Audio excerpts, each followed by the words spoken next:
Greetings, Rummies, and welcome to Rum, the channel sharing the joy of sim racing. Today only on Twitch because we're having an issue with our Rum channel. It got hacked. So while we're waiting, while we're waiting to get that solved, we are going to be delectating you only here. And we, of course, is me and the man who you cannot call obtuse because he's the man with a voice of 1,000 angles. Ha ha. Cody, how are you? Delectating? What? Delecting, whatever. I'm trying to figure out what that could even be. Having I'm highly having entertained. fun. Yeah, that's good. That's good. Well, I'll tell you what, we're having fun here because we're at Hockenheim. This is another Yay! really great track. Yeah. Of course, that is, DTM is quite famous for racing at.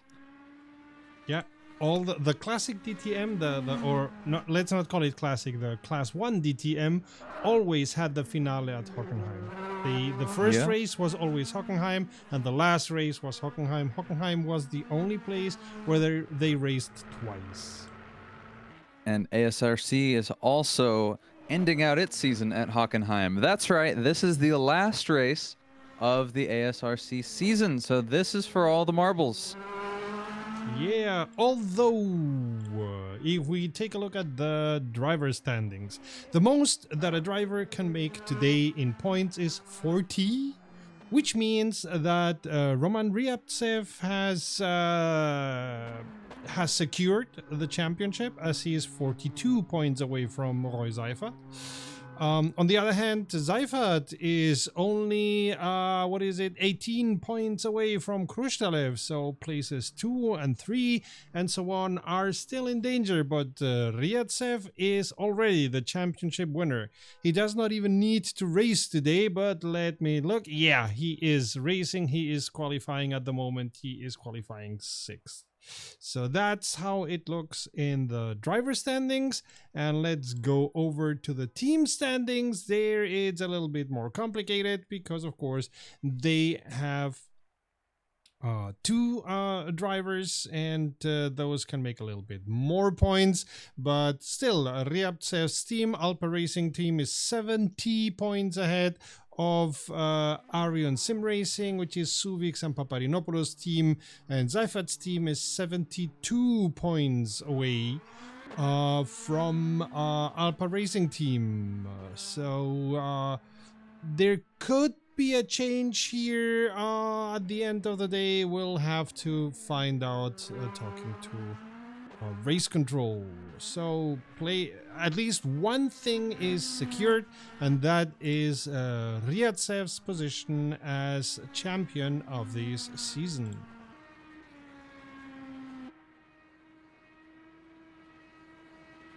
But in the battle for second, how's that looking? Yeah, so the battle for second, you mean in the driver standings, right? Yes. So yes. we have Seifert at 131 points. Krushtalev is 20 points away from that at 113. Reinhardt is 21 points away from Seifert at 110. Paparinopoulos 107, 102. So there is a lot of these drivers who, if they make both times first position, which I think we've seen only once in this season, could be able to get the points. Krushtalev needs only to make 20 points, and Seifert to not make any points, and then he would be second, but it's all still a little bit complex and interesting.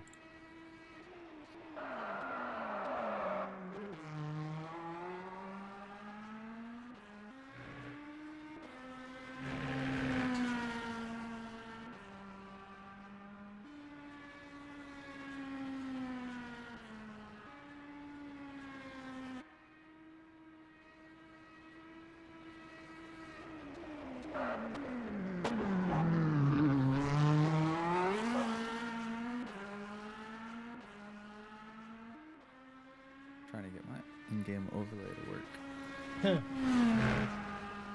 Yeah, it was being a little unnerving today. Yeah. There we go. I think I've got mine pulled up. Now I can see where people are. Yeah. Cool.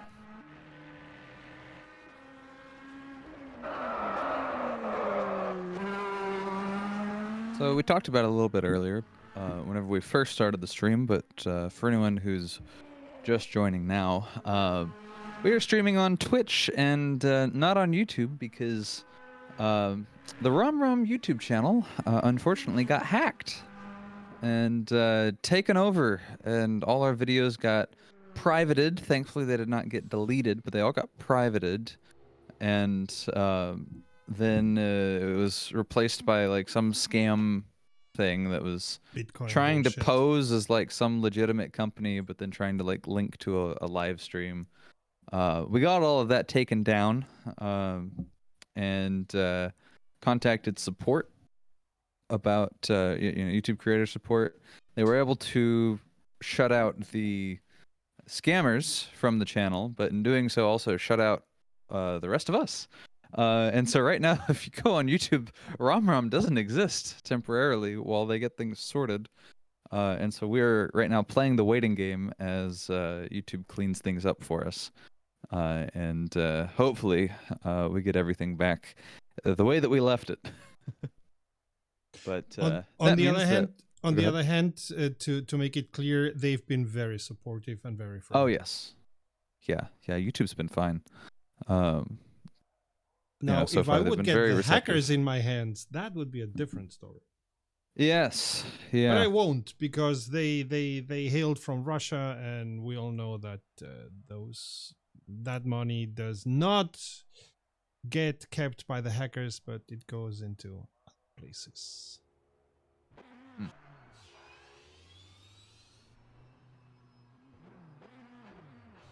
So if this is the first time that you are listening to our streams, first and last time this year for sure, these races these race days are composed of 2 races. First race is a 20-minute race where the grid is set up as a reverse grid based on where the drivers qualified. So places 1 to 10 get reversed, and whoever was 10th gets first, and so on and so forth. And then after a small pause, there is a 40-minute race with one obligatory pit stop, where most drivers normally only change tires as they fuel completely, and there the grid is set up exactly as the drivers qualified. So 2 races. We are soon gonna be starting the first race. These are all standing starts.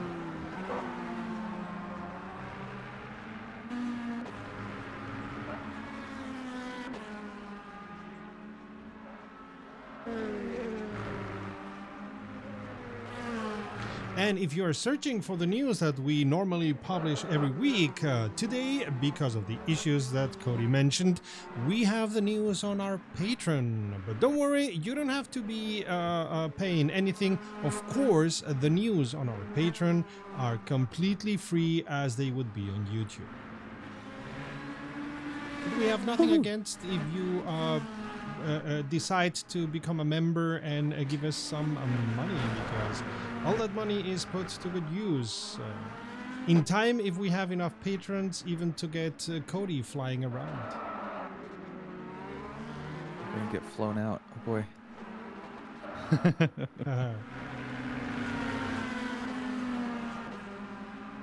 We're gonna exfil you out of the danger zone, USA. Well, right now we're our own we're our own enemy, at least with regards to foreign stuff. Did you see we shot down our own jet? Really? No, I didn't see. Yeah, apparently word on the street is that the USS Gettysburg shot down one of their own American F-18s because they Yikes. misidentified it, or some obvious miscommunication errors took place. Pilot okay? Yeah, both pilots are fine. Ooh, okay, that's the most important thing. Yikes. But yeah, the American military has been known for being quite prone to friendly fire. That was in the first Iraq War. It was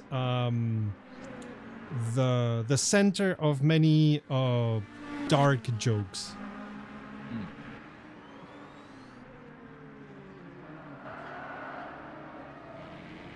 So while there's a lot to admire in the American military, sometimes they are too eager to shoot down whatever they have in front of them.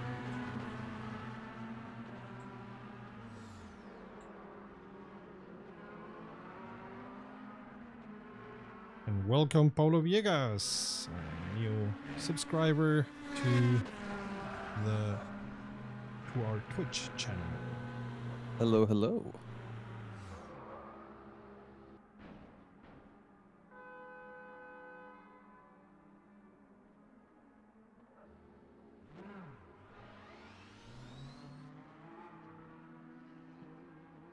All right.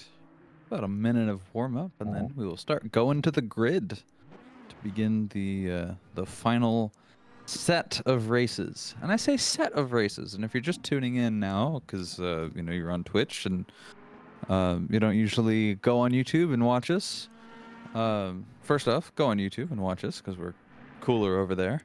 Not right now. Not right now, but typically that's the case. But if you are joining us in this championship for the first time, this is the first of two races, or this will be the first of two races that we'll be doing today. First off, we will do a 20-minute sprint race, and after that, we will do a 40-minute more enduro race on the same track with the same cars, one right after the other. They both count for points. I think the 40-minute race is weighted more. Yeah, ultimately, it won't change. 40-minute race, first place on 40-minute race is 25 points, and first Yes. place on 20-minute race is 15 points. Yes.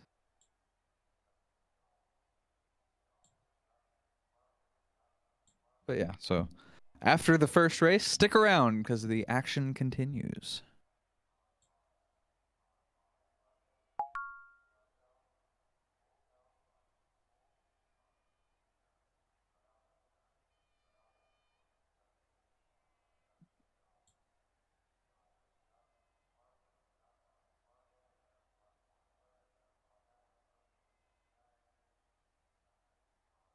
Attention grid, all non-essential personnel leave the grid now. Drivers are being set up on the grid with Beaulieu, who did a very, very good impression last week. Krustalev, Suvik, Ryatsev, Monteiro, Reinhardt, Knox, Seifert, Van Leuven, and Walter. So Ryatsev will be on place 4, even if he doesn't have to be scared of anything. He could not race, but of course he wants to collect points for his team. Yeah, as they go drivers to your cars, we start to load up on the grid. Matthew Maple beat everybody to the line on that one. No points awarded for that, but we can always appreciate the enthusiasm. So if you were paying attention during qualifying and you're like, hey, the guys who qualified first, they're not on the front of the grid. What's going on? Yeah, that is because we're doing, for the top 10 positions, reverse grid. So if you finished in first place and got pole position, you start in 10th. And if you qualified 10th, you start on pole position. Congratulations. And the reason for that is to make it interesting. Nothing else. Just to make it interesting.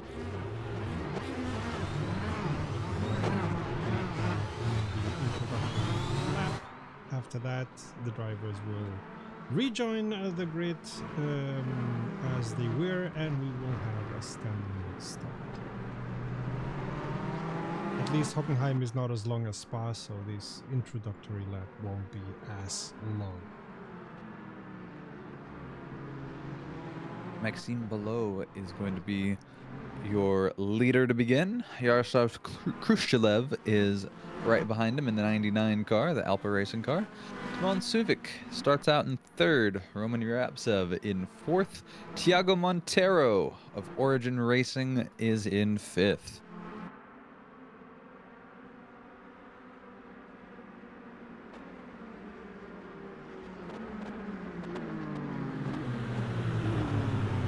Let's see how many drivers will get out of bounds in the first corner, because especially Hockenheim is very well known for that. And there's enough space. That's also something that we should. So.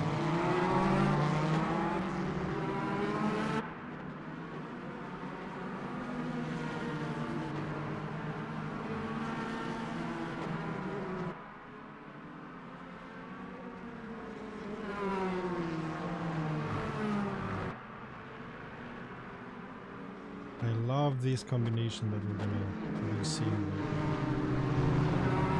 If you take it right, you can gain a lot of time. If you take it wrong, you can lose a lot of time, or in the case of Vettel, even the complete race. Last race at Hockenheim of Formula 1, he binned it because the track was wet and he did not get the corner right.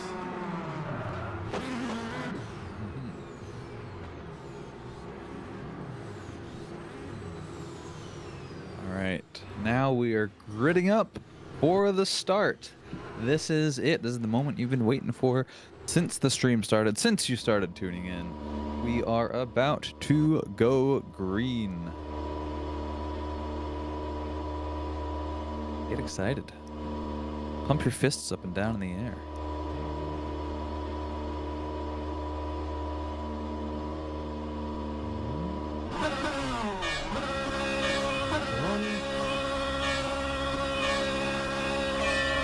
We're off. Green. Ooh, Beaulieu has not a good start. Khrushchev has already taken his position. Timon Ryatsev Suvic has a horrible start, drops all the way down into 6th. Ooh. And We see the DRS sign go flying as they start to go way wide, 3 wide into turn 2. And back out onto the big long straightaway. Let's get some speed going. Yaroslav Khrushchev has a good lead. Roman Ryabtsev not too far behind his teammate.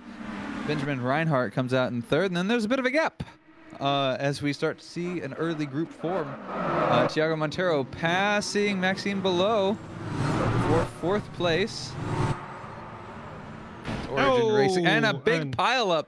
Matthew Maple goes spinning, and a whole big group ducked down behind him. Nick Stepanenko, series organizer, gets tossed into the grass and ends up down in 18th.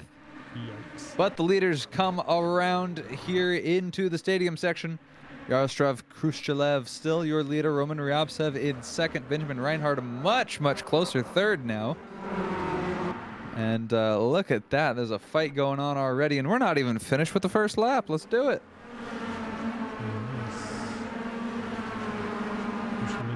Ryatsev, who really got a good start and were able to take Beaulieu's place quite fast.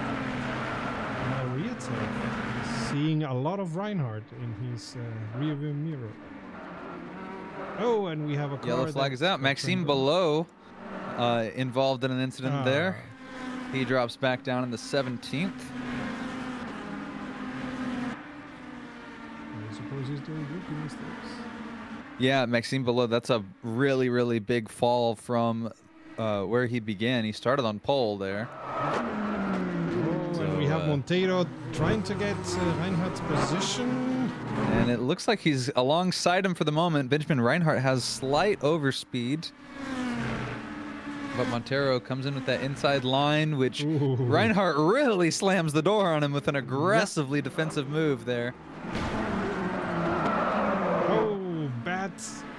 He did not get that corner well. Oh, Fabian Walter goes spinning. Yikes.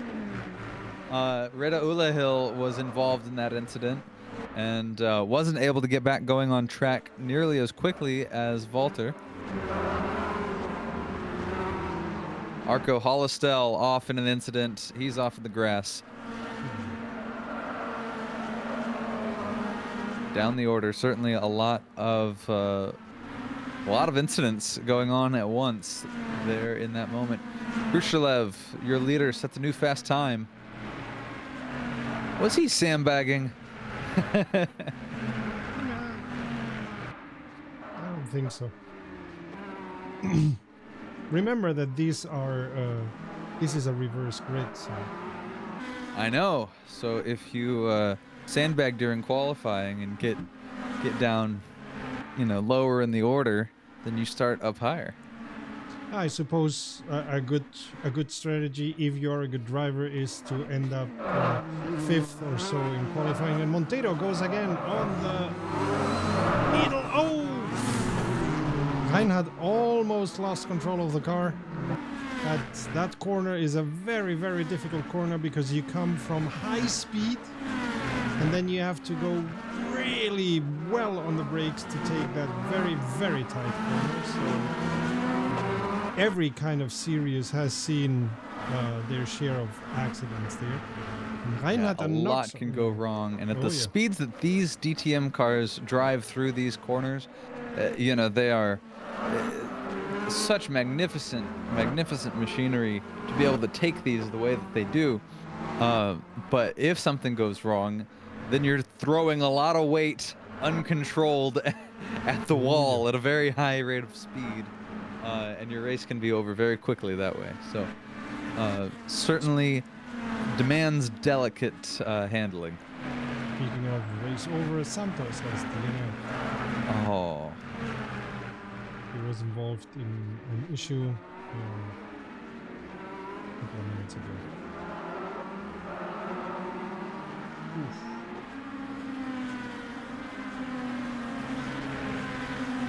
So what do we have here? We have Suvik against Knox. Suvik and Sander van Leuven are all near enough that there could be something happening at this very tight corner.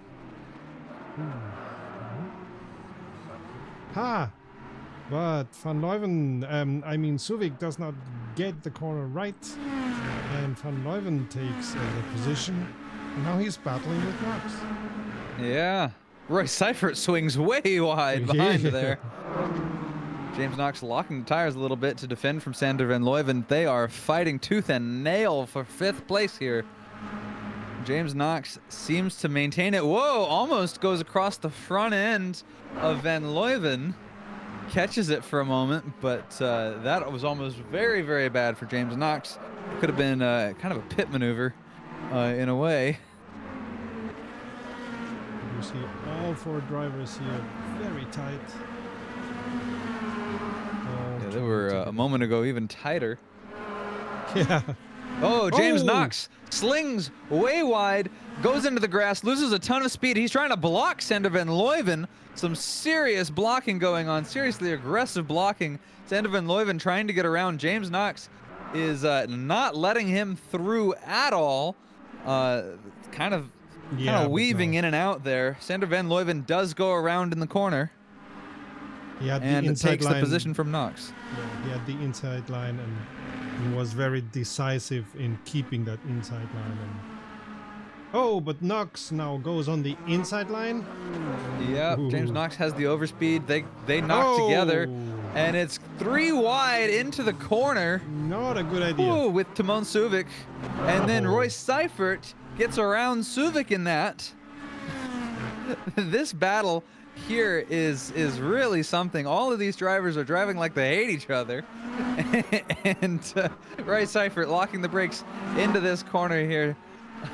James Knox with the most insurance that he's had, with a little bit of gap in between the 3 of these drivers chasing him behind, chasing behind him.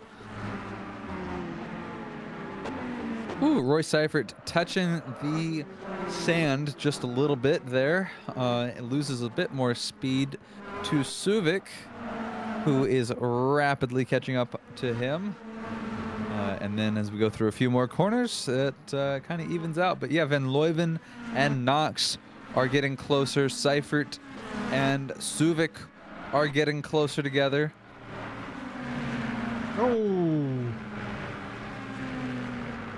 You should not do that too often or you'll get a penalty. Do not get so far out on the first corner. First lap you are allowed to, especially if you are trying to avoid the collision. But after that, normally that corner is very, very tight in, but you are not allowed to.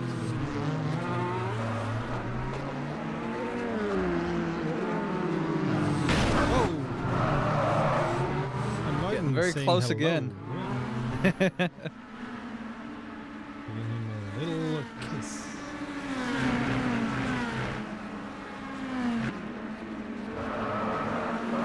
Lots of locking of the front tires into that braking zone. Oh, Stepanenko DNFs. Ah.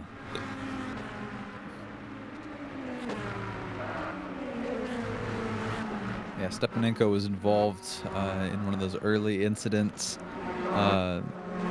Sustained some damage, I think, getting tossed into the wall at the far hairpin.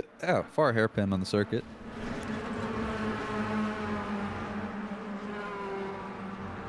Ooh, and Van Leuven is trying to find any place that he can around Knox, which is what we have is Knox, Van Leuven, and Seifert once again all very tight together, and Suvic is gaining ground. Knox is really at the limit.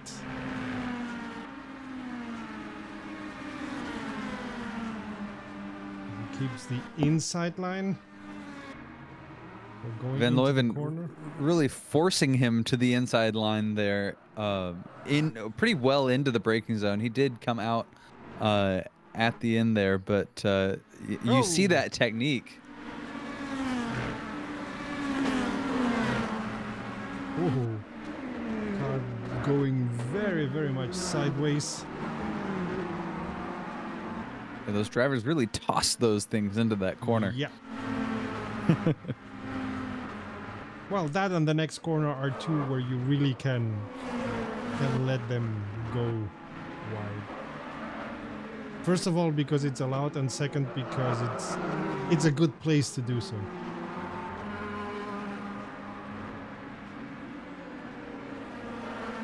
You have to fight your wheel to straighten up, but Sander Van Leuven's gained some serious ground as Knox loses a lot of speed and then touches the grass and has now lost a position to Royce Seifert, who goes very wide after making the pass through turn 1.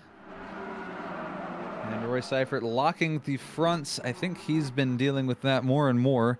The more you lock your fronts, the easier it is to lock your fronts again because you flat spot your tires.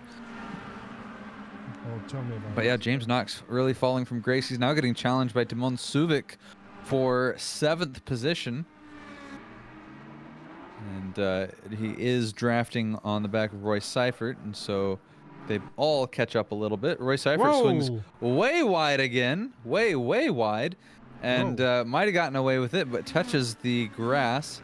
And so now Roy Seifert gets reined in by James Knox, who is not capitalizing on it this corner, but definitely got a lot closer. Polish Teledynex.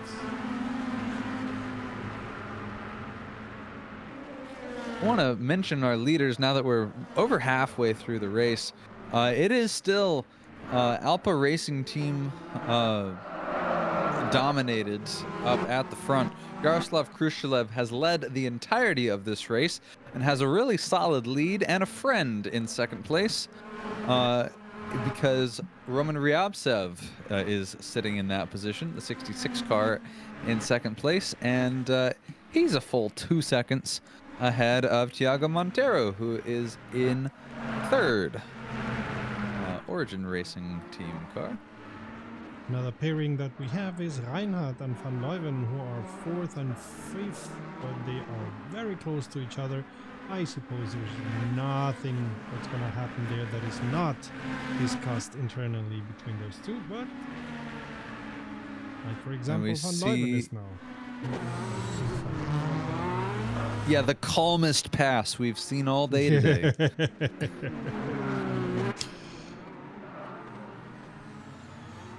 Which is not what we're seeing between Knox, Suvik, and Seifert. No, Knox, Suvik, and Walter.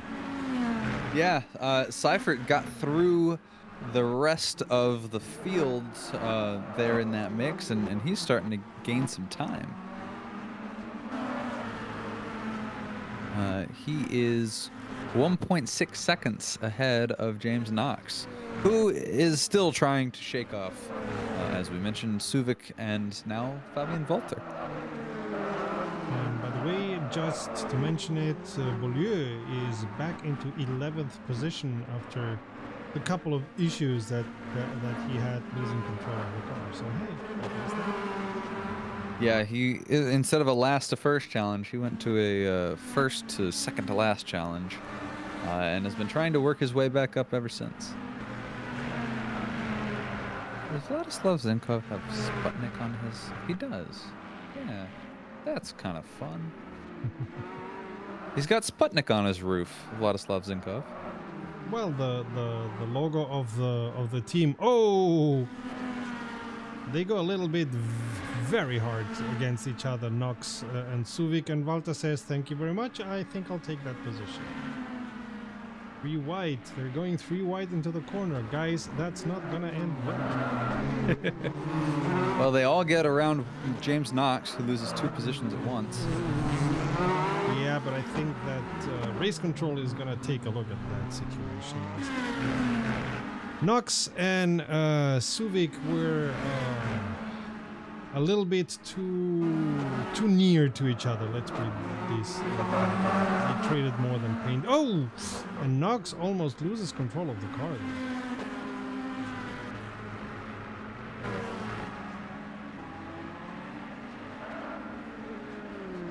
And you were talking about Seifert.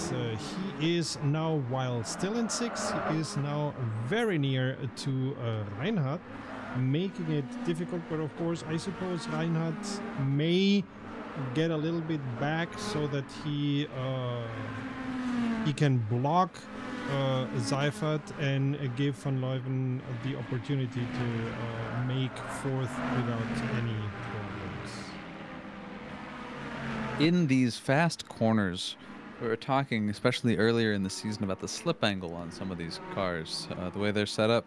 Reinhardt is just 4-wheel drifting it through half of these corners, and you can see it's really where Seifert's gaining a lot of his speed.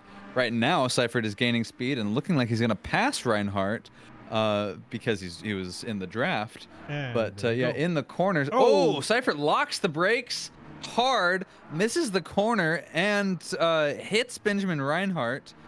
And now they're alongside each other again. Roy Seifert gets into the brakes to let Reinhardt by. Good man, Seifert. And yeah, they continue along their way. But yeah, Seifert, an honest mistake, getting into Reinhardt. Thankfully, it's sim racing, and they both continue on, mostly unharmed. It's such a typical mistake. Yes. Oh, it happens a on lot. that corner. But yeah, okay, there you go. That corner right there. Look at that. Reinhardt slid so much more than Roy Seifert, and Seifert is just able to like just reel him in the corners so easily, because Reinhardt's car is just set up to slide, and it's really not the fastest way around the circuit. Looks cool though.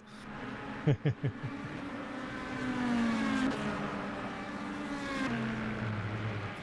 minutes and 50 seconds. So about 2 laps to go.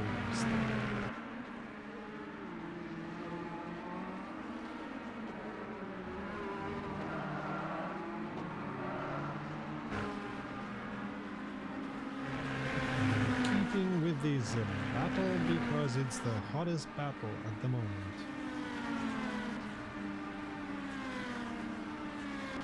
And Seifert wants to give it another try. No, no. Yeah, he gives it another try at locking the brakes. Yeah, he would be past Reinhardt if it weren't for that braking zone, I believe. 2 minutes left to go in this race. Yaroslav Khrushchev still your leader. Roman Ryabtsev still teammate in second. About a little less than 2 seconds behind now. The big thing, both of them have widened the gap between first and second and third place, with Thiago Monteiro now sitting 3 seconds behind Roman Ryabtsev. So that lead is only growing.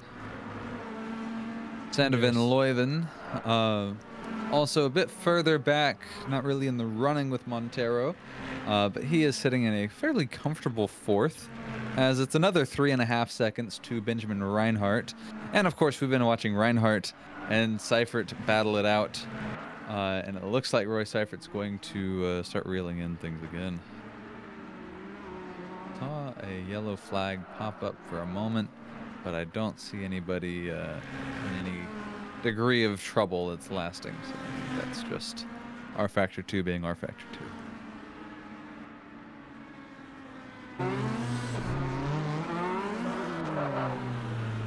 You can see in the straight here, Roy Seifert drafting on Reinhardt, and he's able to just get right behind him by the end of the straight.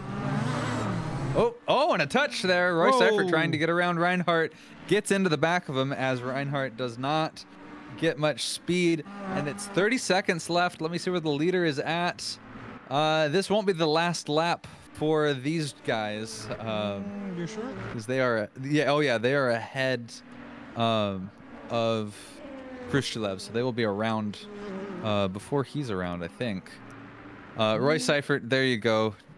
Gentlemanly driving, pulls over and lets Reinhardt take the position back. He knew that was unfair. It didn't need any further further issues. No, Khrushchev made first, Ryabtsev second, Monteiro third. I thought that Khrushchev was going to pass the start and end line with just 1 second, but nope. Oh wow. Okay, so it is the last lap then. And we have Khrushchev, Ryabtsev, Monteiro, Van Leuven, Reinhardt, Seifert, Walter, Suvik, Knox, and Hockenheim in places 1 to 10. Beaulieu climbed up once again to 11th, but had to stay there. And now we go for the 40-minute race.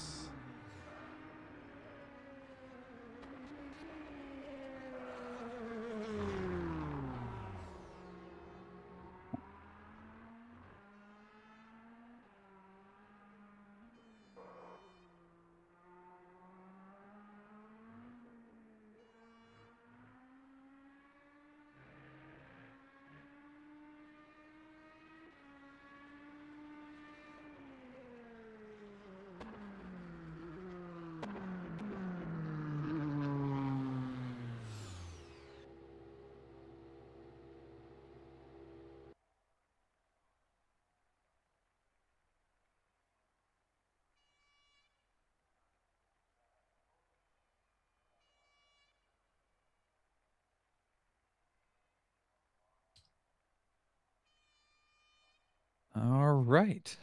Now we rest our voices a little bit as we gear up for race 2. Stick around because the racing not only continues, but the excitement doubles.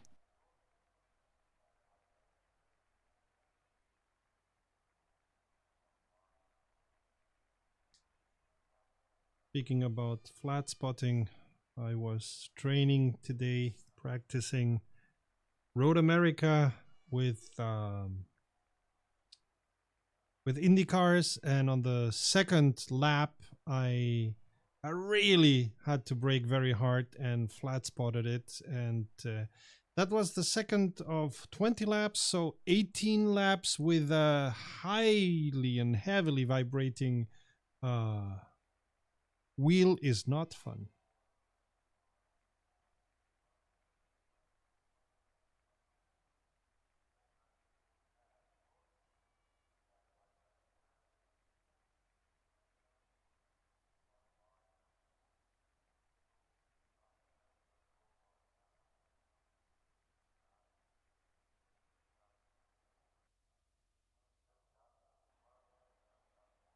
And we get to the second and absolute last warm-up.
Let me see who is on track doing some more warm-up. Nothing.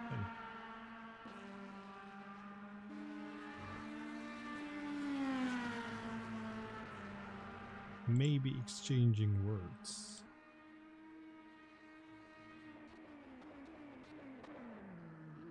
Oh, the reason Beaulieu had that issue is he could not see the start lights. Uh-oh. That's not good.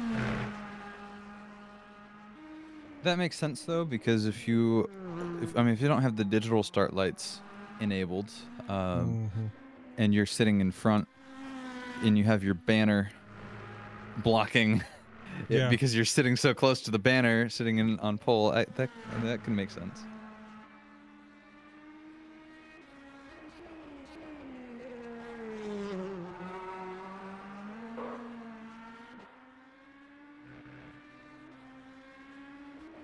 Yeah, and I'm pretty sure that Ryatsev and Khrushchev secured the championship also for their team with this 1-2 that they just made. Good for them.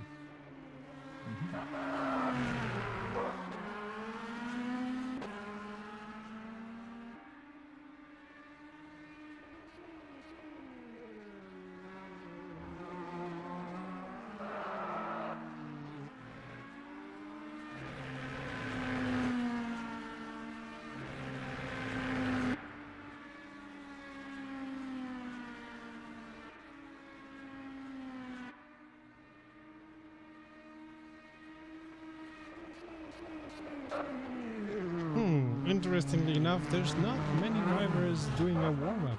Normally there is many more, but at the moment it's only 3. The others are taking it easy. That's interesting.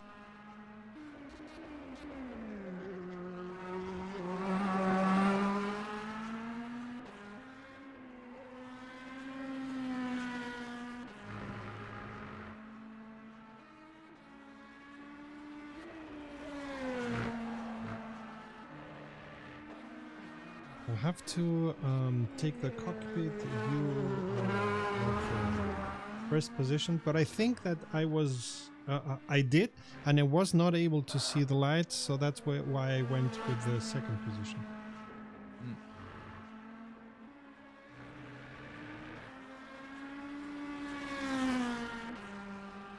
Thing is, Hockenheim, despite the many corners and the difficult corners that it has, is still quite a fast track.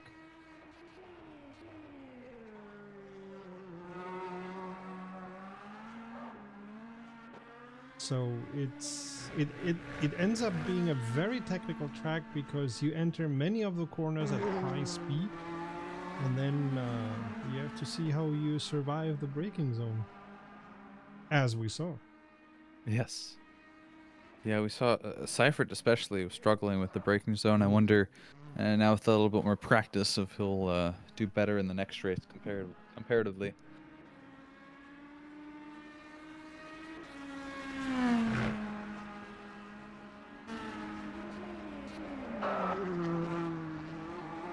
On the other hand, he'll start the race with more fuel or something. True. That is more mass, and that is a slightly different braking zone.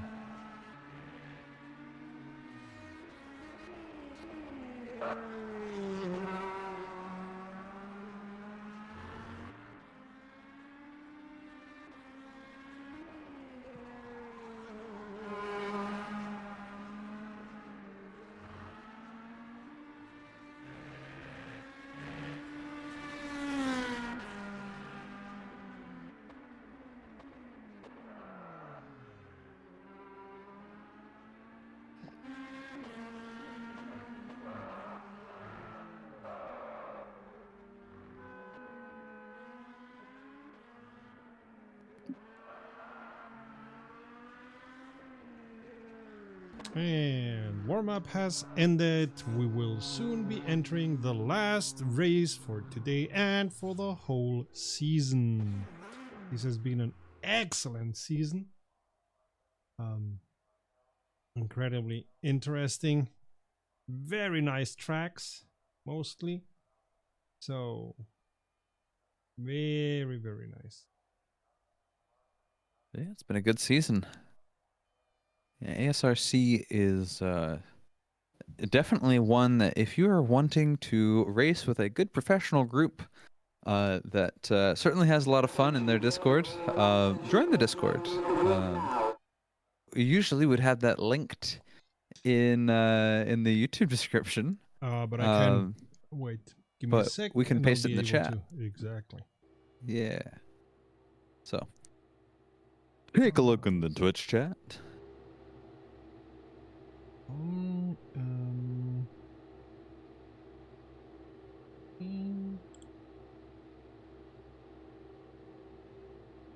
Pasta. Oh, come on. No.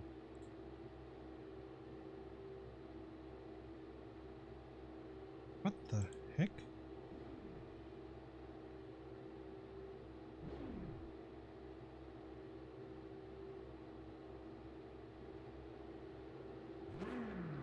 Discord is being funny to me. Uh-oh. It's just copying the message hidden. Use copy button. No, I want you to give me the link, you stupid thing. Oh, no. Heavens.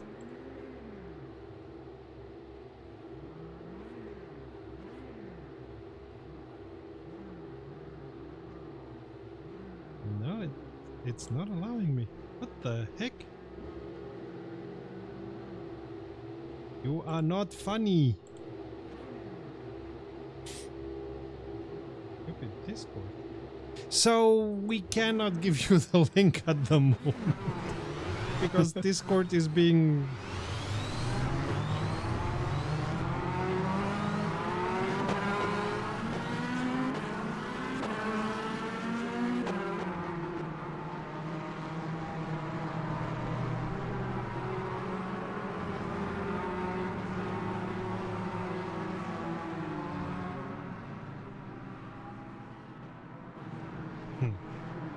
Nope. I cannot do anything. Can you?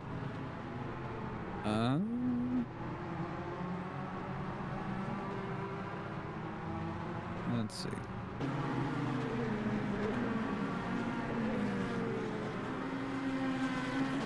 I actually rarely share Discord channels myself, so I don't even know where to go. Honestly.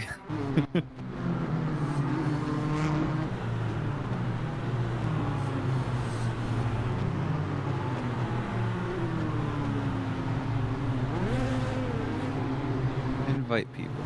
That's the found it.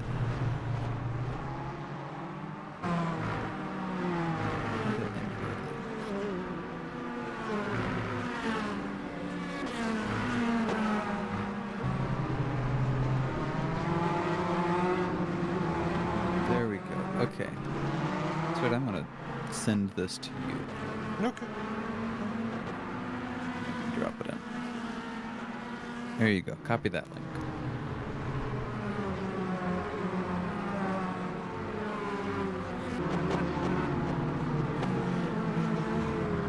And there we go. Now we can drop you the link to the ASRC Discord. We were able to make it before the race starts.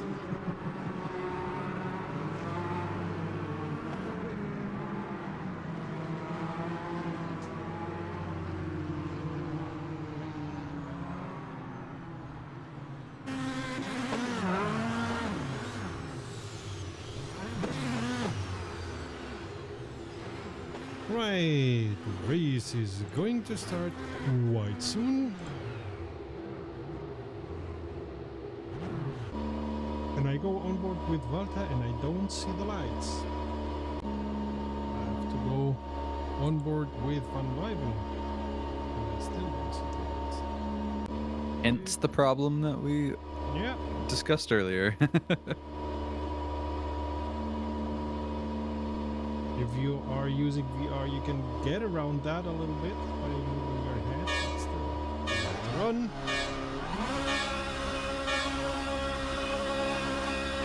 Green, green, Here we green. go. The last race has started. Timon Suvic gets a penalty for an early start. Yikes.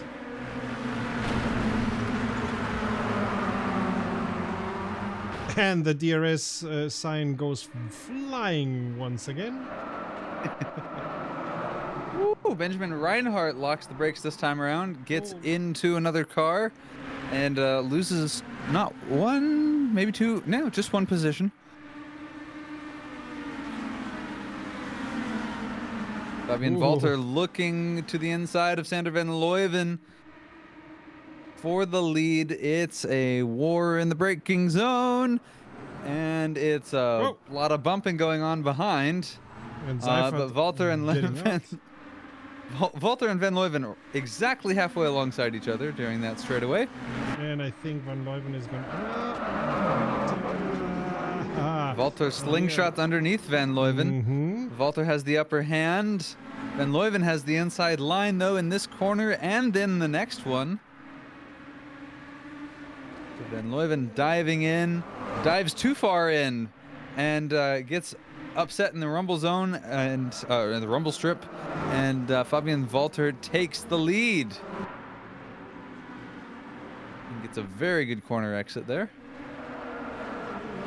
Oh, we saw a touch there from that was Benjamin Reinhardt and Knox. Keep getting into each other and finding ways to do that. Bunch of drivers go way wide around turn one. Typical of turn one. It's infamous. Ooh, Walter does not get a good exit. Van Leuven doesn't either. And that's going to get everyone a little closer together. Yeah. So we have a group of about 8 or so. Whoa! And we Roy Oi! Seifert locks the brakes as we've seen before.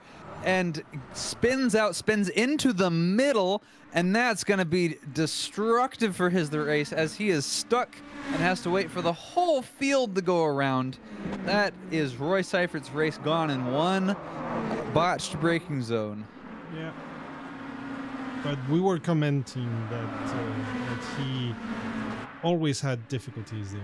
Ryadsev Yeah, he is had already been third. struggling. Yeah. Ryadsev is already third.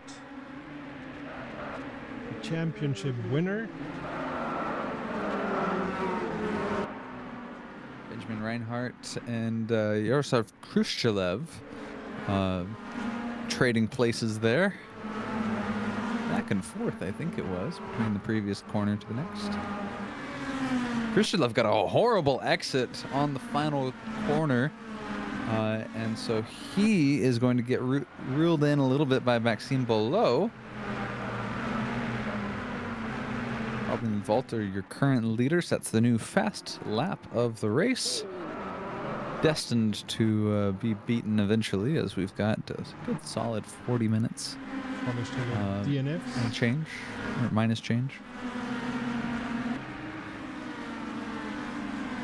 My cat is trying to sit on my keyboard. No, sweetheart.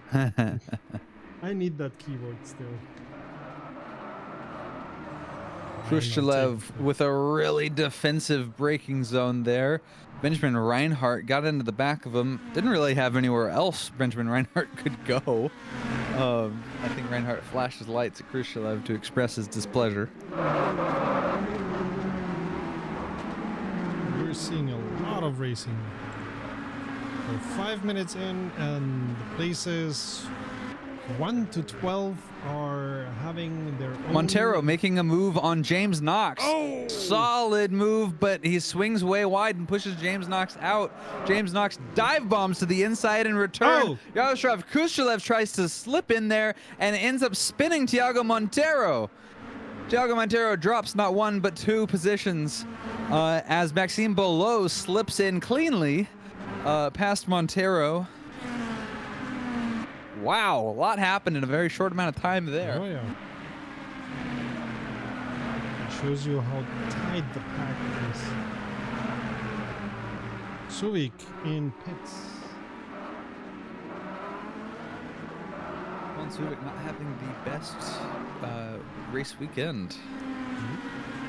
He's serving that drive-through penalty from the start. Ah, true. I had forgotten. From jumping the false start. Jumping the start and getting a false start penalty. There we go. Fabian Walter, your leader, has been reined in by Sander Van Leuven, who is now challenging him.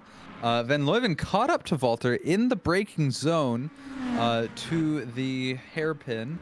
And now Van Leuven, Van Leuven, pardon me, it's anyone's game now for the lead of this race. And of course, there's a lot of race to run. 34 minutes left to go of this 40-minute race. We've only just begun. But these guys have a pretty good lead to everyone else. From Ryabtsev sitting in third place to Fabian Walter, we're looking at 3 seconds already of gap. Like, they are battling for the position, but they are not battling too hard, I suppose, because they both know if they start really battling. Hey, let's look at look at Maxime Boulot. Thiago Montero is challenging him back. Magnus Hockenheim in 9th place is also trying to slip past Montero on the outside. Montero making his car very wide, but Montero seems to have a speed advantage on Maxime Boulot. Remember, Montero slipped. Had some help slipping, but slipped out during one corner. Maxime Boulot was able to slide in past Montero, but Montero has that speed, and you really see it in the straightaway here. And Montero is trying to set himself up to outbrake Boulot and take the corner He does, yes. Maxime Below tried to brake late, braked too late. Below tries to move Hockenheim out of the way to have an avenue to get past Montero. Maxime Below cuts the corner, I think not illegally, but enough that he got slowed down. But Montero makes his own mistake and slides it through that last corner, and that slowed him down as well. So they are both making some mistakes now to try to fight each other, and they're actually only getting further and further apart. But that means that Magnus Hockenheim, who is probably not too happy about getting pushed away a few corners ago, Magnus Hockenheim is now closer and closer to Maxime Below and is trying to catch up to him. Magnus Hockenheim is also getting challenged, though, by Reda Olahill and Matthew Maple, who we've not talked about a lot in this race. He's currently sitting in 11th. There's a lot going on within your top 10.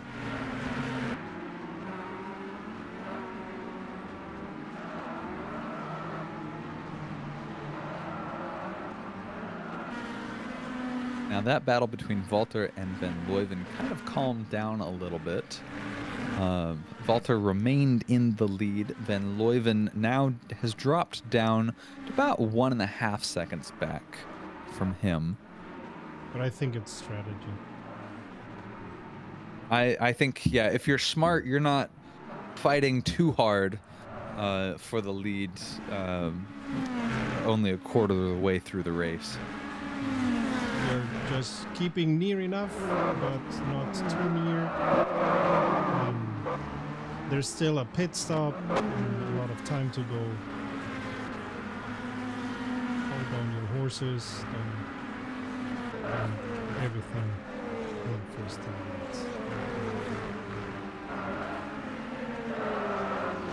And as we've seen, Van Leuven is a good driver, is a thoughtful driver, so I very much think that this is strategy. This is just, okay, I get my rhythm, I don't let him go too far away, and after the pit stop, we'll see. Meanwhile, Krustalev is gotten ever so near to Knox.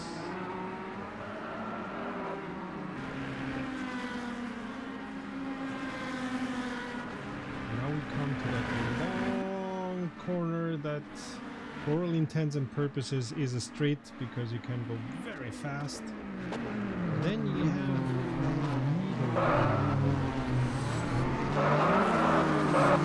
whoa!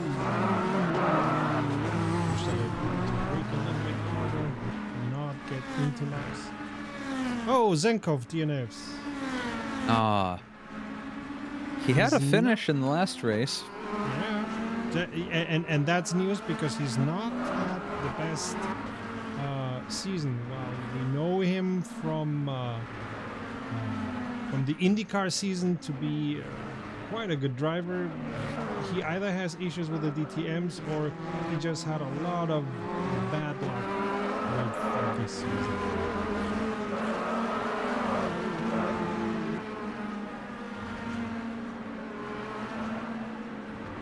Sweetheart, I still need that keyboard. Oh! Knox almost lost control there, was able to regain, and Krustalev could not profit from that. But that was a moment.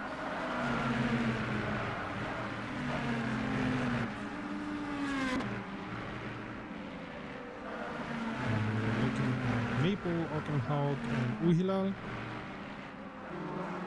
And Seifert has climbed up to 12 after that issue. Santos is once again into pits. It's a little bit too soon for a normal pit stop. I didn't see any penalty. No, he's getting a proper pit stop done. Okay. Reinhardt and Monteiro are still at it.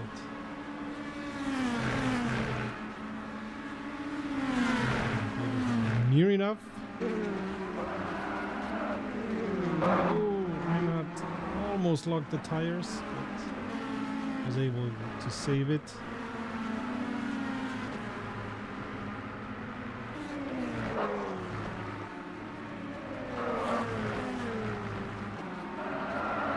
can see on that corner the cars all going quite sideways.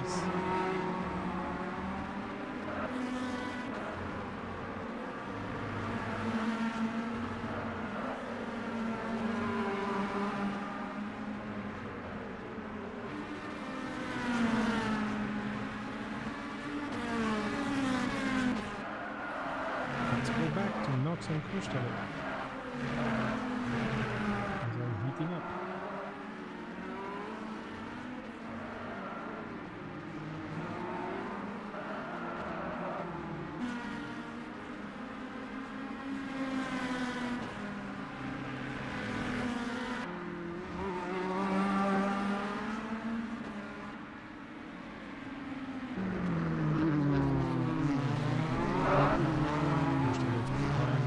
Outside line, so we can fix. Oh! A small hit from Knox sends Kushtelov sideways, but not too bad. He keeps in line. Orekov, DNFs.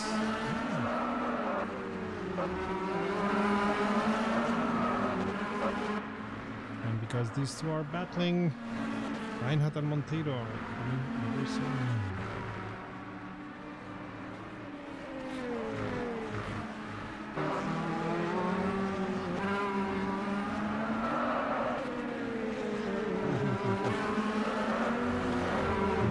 Locking the rear tires.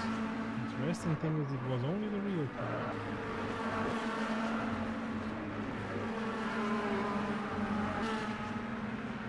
Interesting setup with brake bias, perhaps.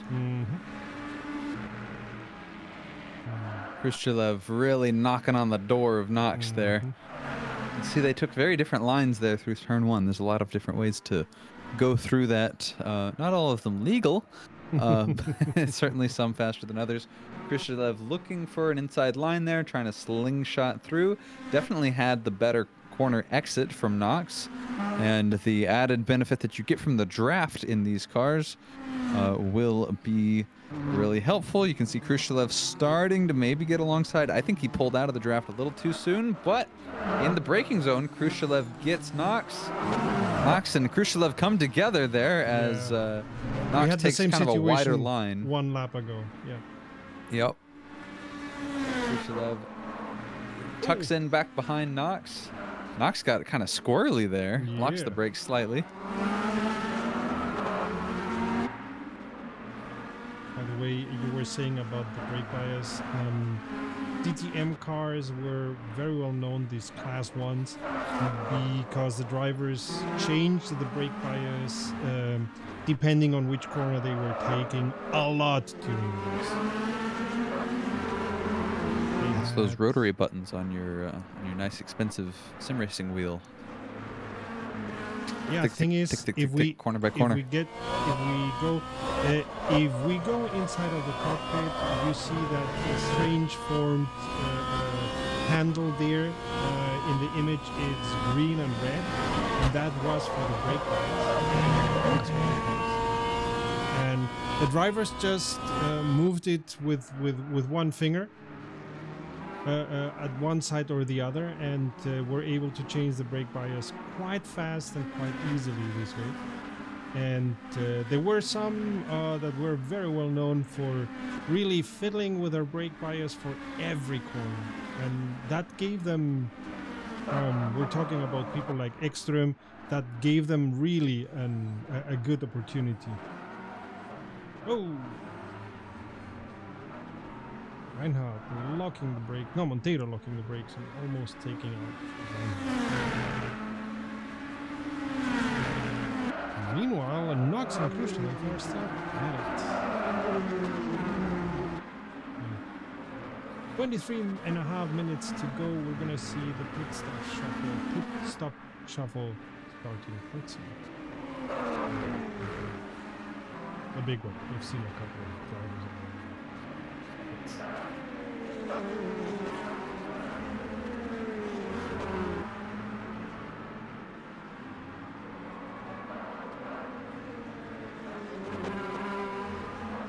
Oh!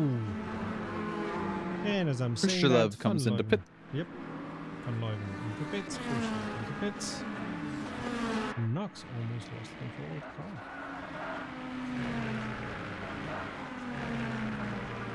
Leading into pits.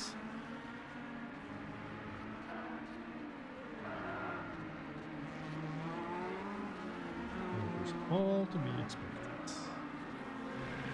Walter and Ryabtsev have both stayed out. Those are your two leaders, 1 and 2. Of course, they are destined to come in. You have to come in at least once in the format of this race.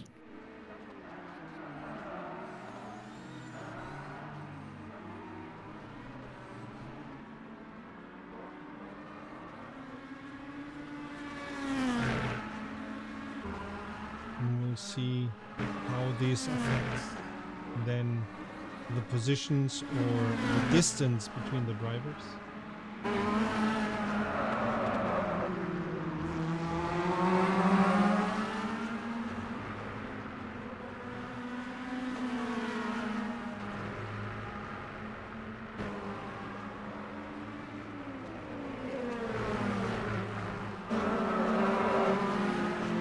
We are watching Hockenheim, Maple, and Zafra.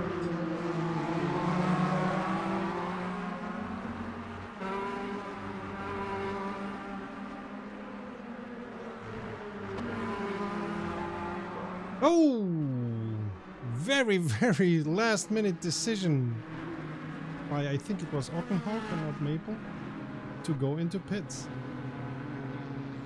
I was thinking. Yeah, I think that was Hockenheim. Yeah. Reinhardt comes out as Seifert comes in. And in the pit lane, they very nearly would have gotten into each other.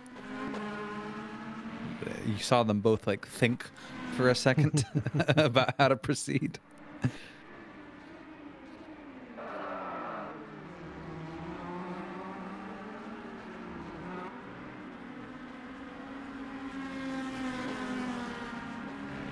Walter and Ryabtsev still not coming in.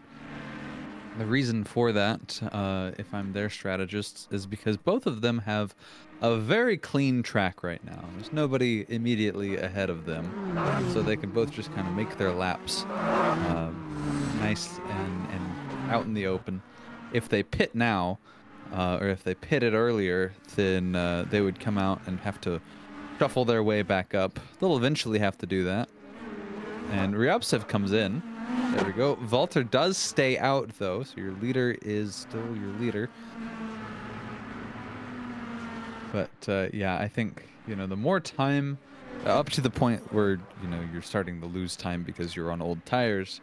But if you can get some clean air and just drive not with other cars, that's usually quicker than if you're having to race amongst the throngs of other drivers.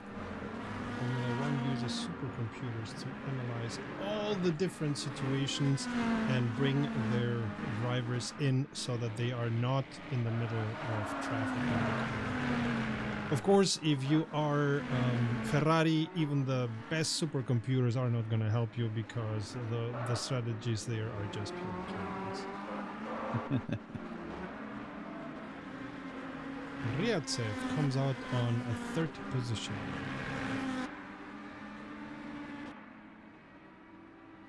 With nobody near him, so he can take the turns at the highest speed possible with nobody to block him, and nobody to be dangerous to him.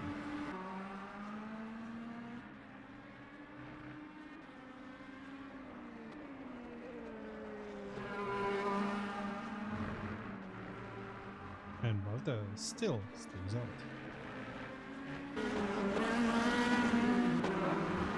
And appearing that we haven't seen for a while, we see once again with Beaulieu and Monteiro battling for position for the 7th.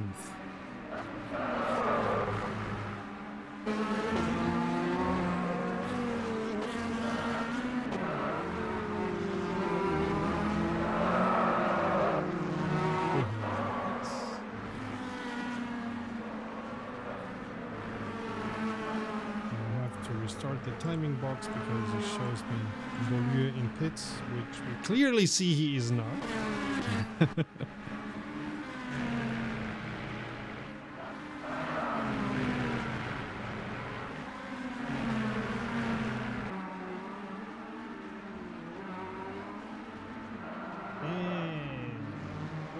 Montero trying to get on the inside line of any corner possible.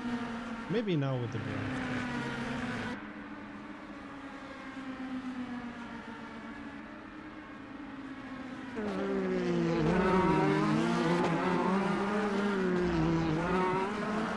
It's really an art to do this.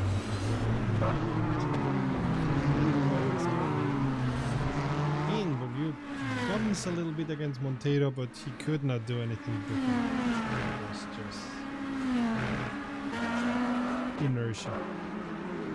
Yeah, Montero and Below have they've been matched up a few times. You know, Montero had that slip, and Van Leuven DNFs. oh no, that was out of the blue.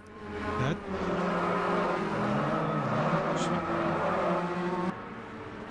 I can find out what happened there.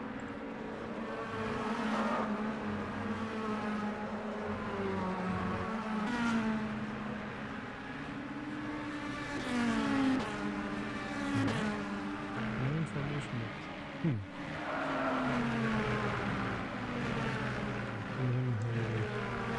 Some information.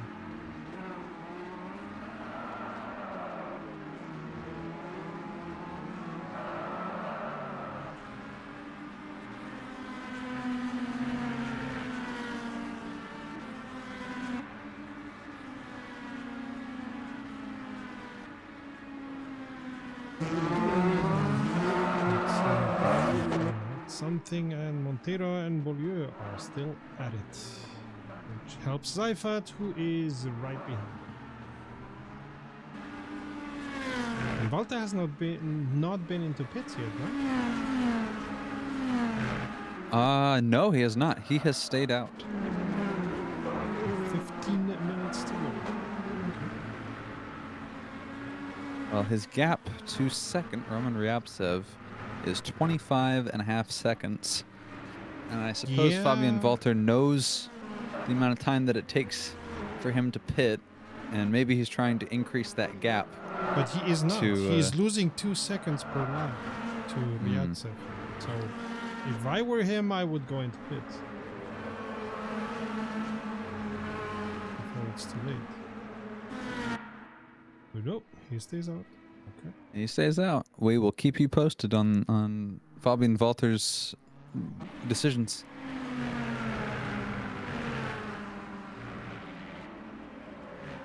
Yeah, because clearly his tires are tired. Haha, see what I did there. And he should be getting new tires, and he will lose too much time.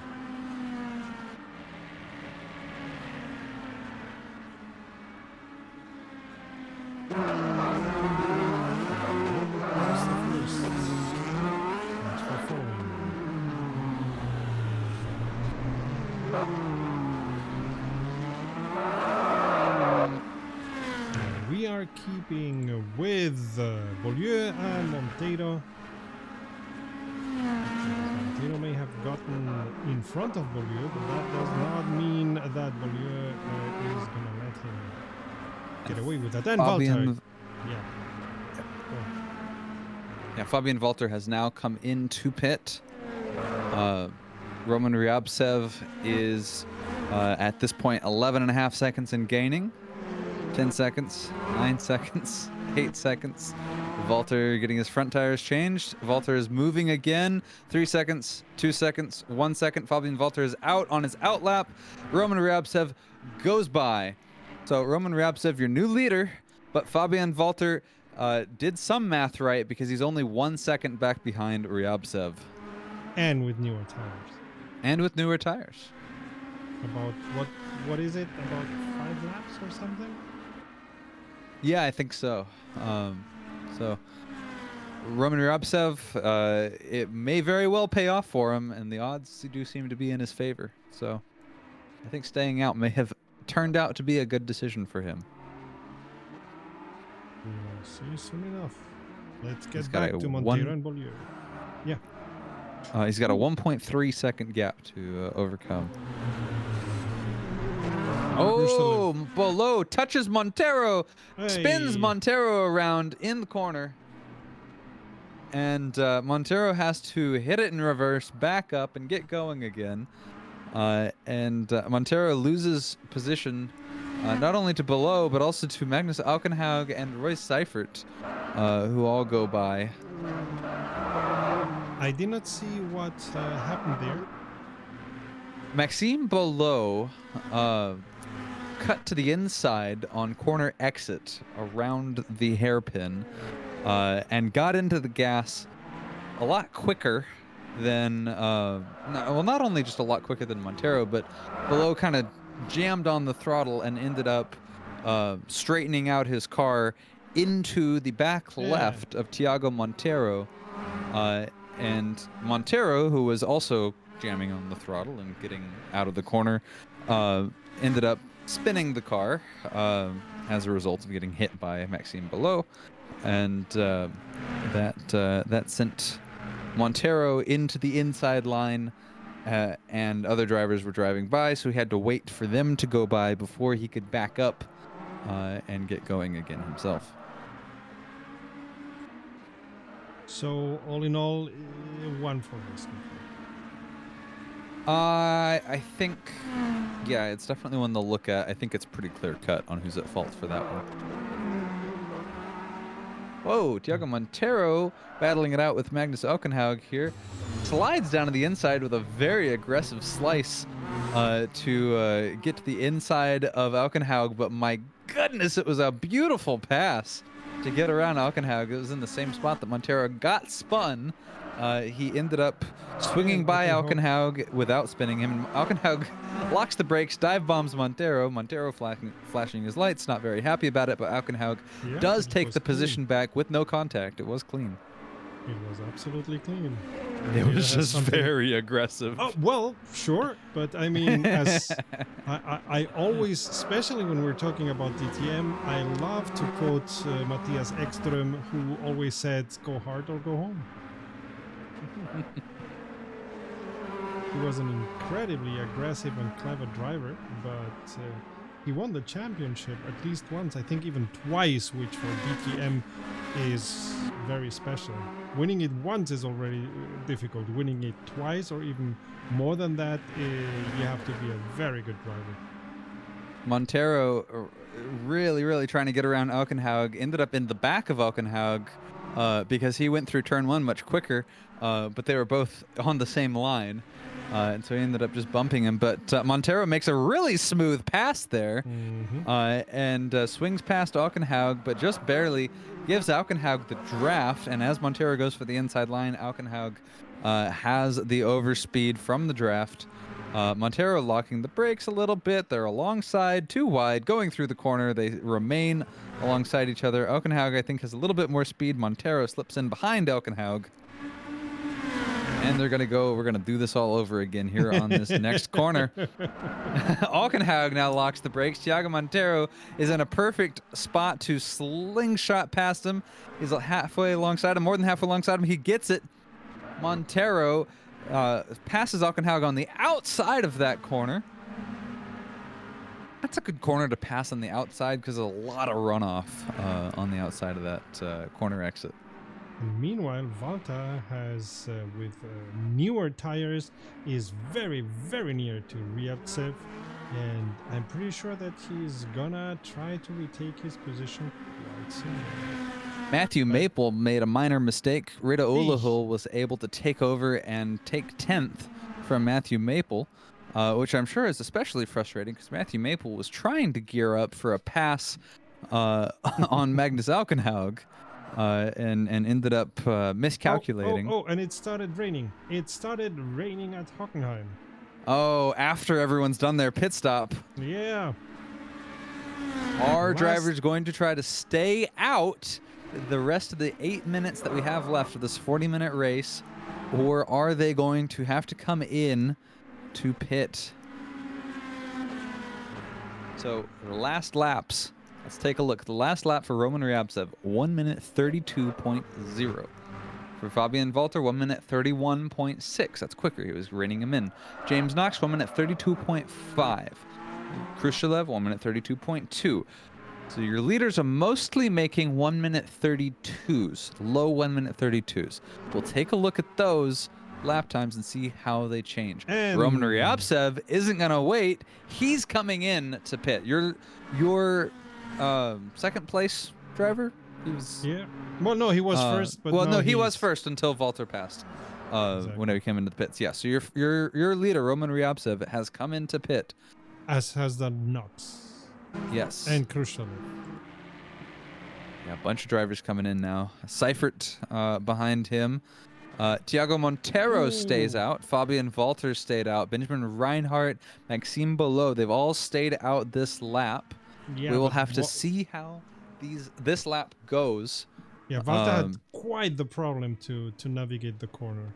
So Yeah, Maxime Below sliding all over on corner exit. He's having trouble getting the power down on the straightaway. You can really see all of a sudden, compared to where we were a lap ago, yeah. it is just pissing it down. Yeah, I think it was probably a good move for drivers like Roman Ryabtsev, who is now back out on track in 4th place, down from 1st, but on wet tires now. And it's really pouring down. Whoa! Fabian and- Walter slides off the track Yeah, into the sand. and once again, no, but almost. So that shows you how wet the track is, and how very, very much advisable it was. Walter just making it, forcing the car into pits. And yeah, those who stayed out are having a lot of issues keeping the cars on track. Yeah, Maxime Below limps it in. Mhm. Yep. Benjamin Reinhardt as well. Trying to get slowed down for the pit. Ends up sliding all over the place. Fabian Walter comes out of the pits now. Roman Ryabtsev ahead of Walter by 3 seconds and gaining. Both of them are on wet tires now. So your top two, 2.7 seconds between them, 2.9, 3.1, 3.2. It's only gaining. Walter still has to warm up those cold, wet tires. Yeah. So Walter was very near to Ryabtsev, being very dangerous to Ryabtsev. Then it started raining. Ryabtsev went directly into pits, so to speak. The first opportunity that he had, Walter stayed out, and Walter lost a lot of time trying to keep the car on track and was not completely successful. Yeah, that's a difference of about 3 seconds. So I think probably 2.5 seconds net loss.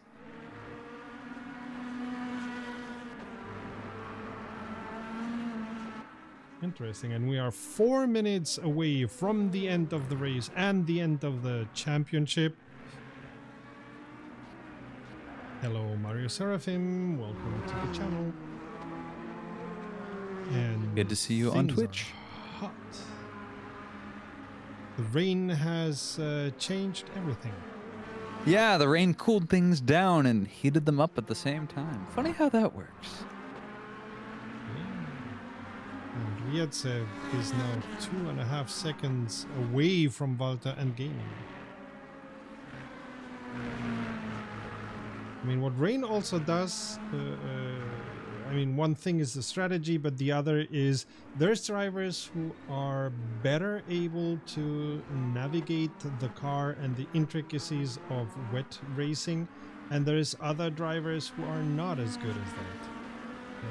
And that also has something to do.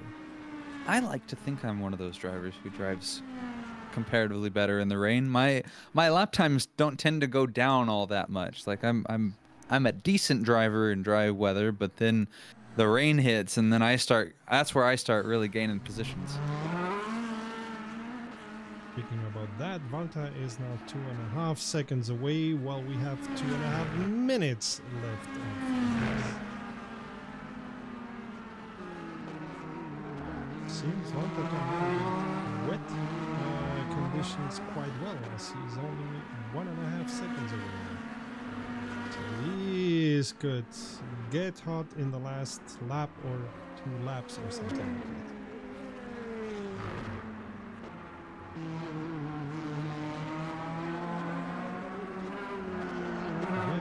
Hockenheim is difficult enough on dry. Imagine how difficult it is in the wet. I don't have to imagine. I could just hop into R Factor 2 myself. Mm-hmm. Matthew Maple comes into pits, your last driver standing. By the way, I got information back from Van Leuven. He had to DNF because he had too much damage after some argy-bargy with Monteiro. I think it was Monteiro. Give me a second. Yes. Yep, Monteiro.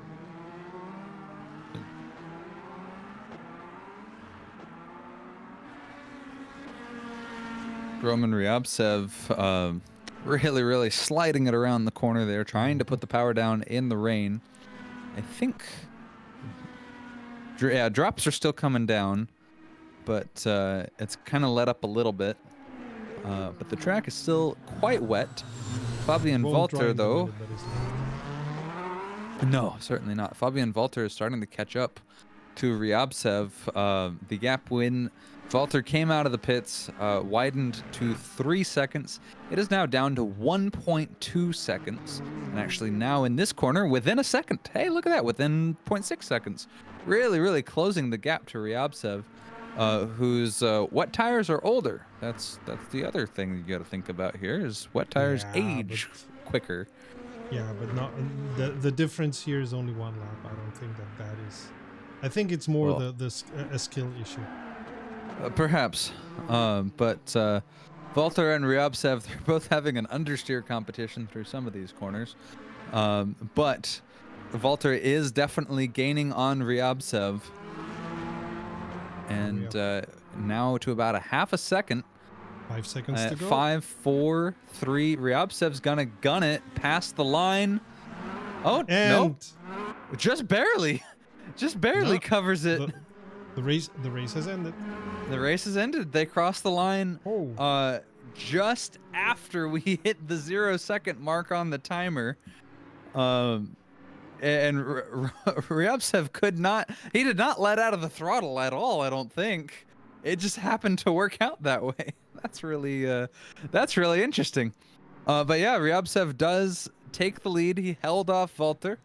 Kind of had control of when the race would end there, and takes the win from Walter. James Knox in a respectable 3rd place. Yaroslav Khrushchev finishes 4th, and Royce Seifert rounds out your top 5. And let's be clear, Ryabtsev did not need to win this race. He was already champion winner and champion leader. But it's, of course, even more points for his team. Yes, and he gets to rub it in just a little bit extra. Isn't that always fun? Like, I'm good in any kind of situation. So. Mm-hmm. So I've invited Fabian Walter to interview. I would invite Ryabtsev, but he said already a couple of races ago that his English is not good enough for an interview. So we just have to congratulate him on stream. Well done. Great race. Great championship. Completely earned. Fantastic racing. Mm-hmm. And now he and Khrushchev are having a small sit-in.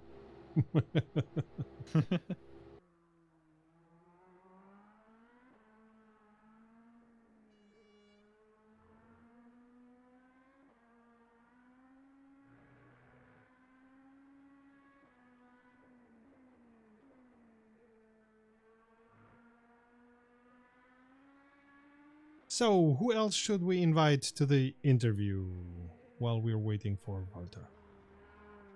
I kind of would like to talk to, oh gosh, trying to find him in the thing.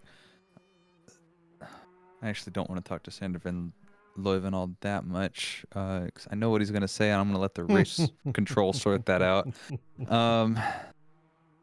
Let's see. Yeah, Royce Seifert would be an interesting one. I think James Knox, newbie to the series, had a really good showing last race. Came in, I think, 6th in the Enduro.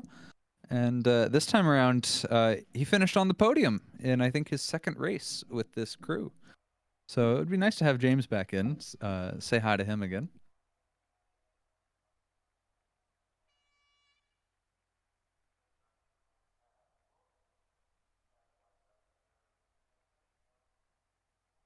So, let's see who I can organize to get in here.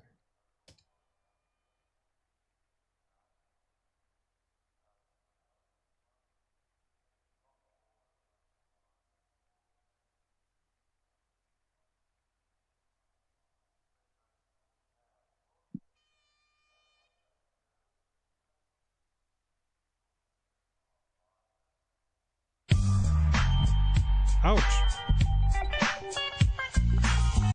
Hello. Nick, put the music on. Hi, Nick. Hey guys. Hey guys.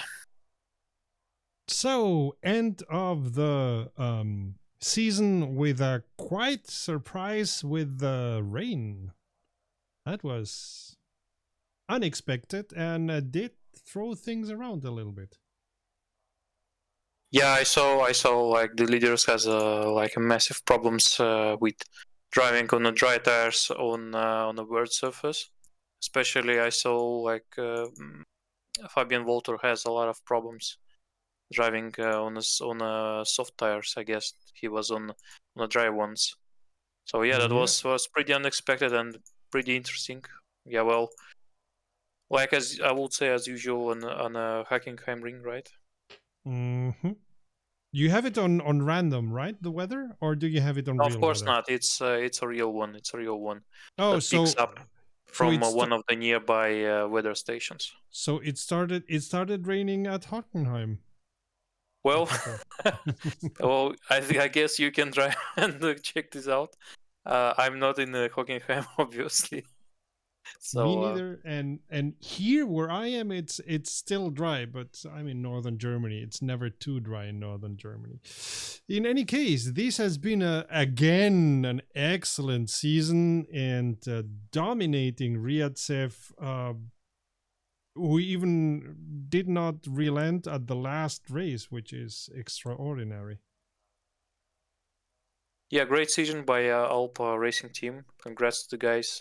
He did an amazing job throughout this year. They both drivers were stable.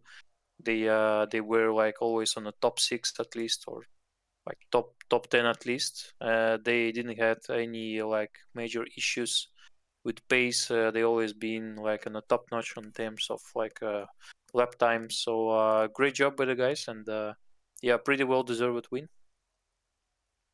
And somebody who thanks Nick, somebody who may have seen himself on the first surprise on this series is Knox, James Knox. How did you feel these races? How did you enjoy them or not? Yeah, no, I mean, it's a very it was a very stressful race. The second race, I'll tell you that much.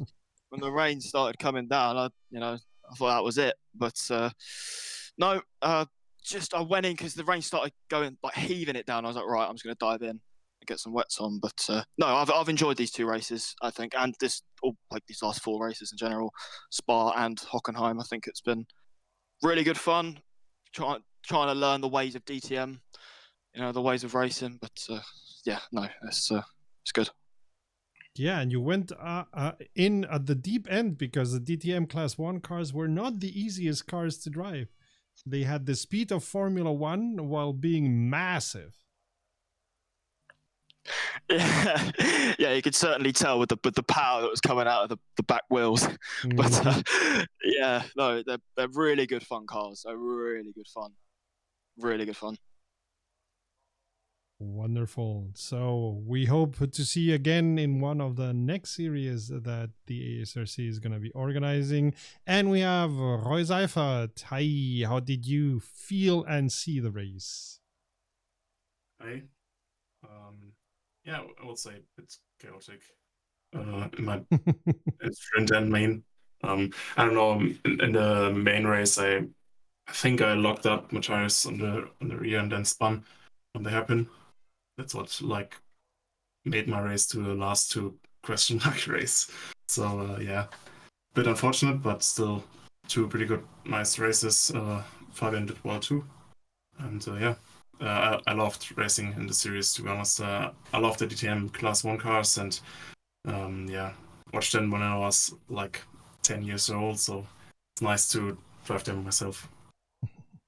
Yeah, that's the power of sim racing. You can race anytime in the history of racing, and we have a lot of history in racing. And even if you were not born there then, or if you were too young to even be allowed to race in any way, you can enjoy those races, and certainly Class 1. A pity that now DTM is only just another GT3 series. Yeah, But it's sad to see, but yeah. These cars did cost a lot of money, so that's why. Yeah, but they were unique. Oh, absolutely. I can remember some of the F1 reserve drivers driving in DTM because it was like the next step down from Formula 1. Yeah. So, but yeah, good old times, I guess. Yeah, which we can relive thanks to the magic of sim racing.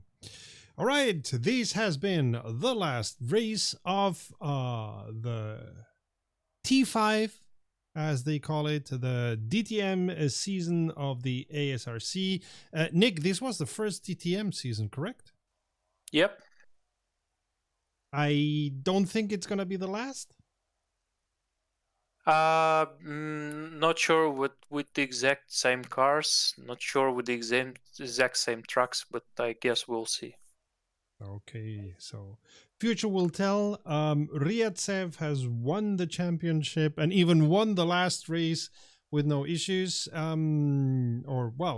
no issues, but clearly enough. And to anybody on Twitch, we hope you're gonna have fantastic holidays. I hope you guys also are gonna have fantastic holidays. And until the next time we hear each other, save fuel, collect pickup, and we'll see each other at the podium. Bye. Bye. And Merry Christmas.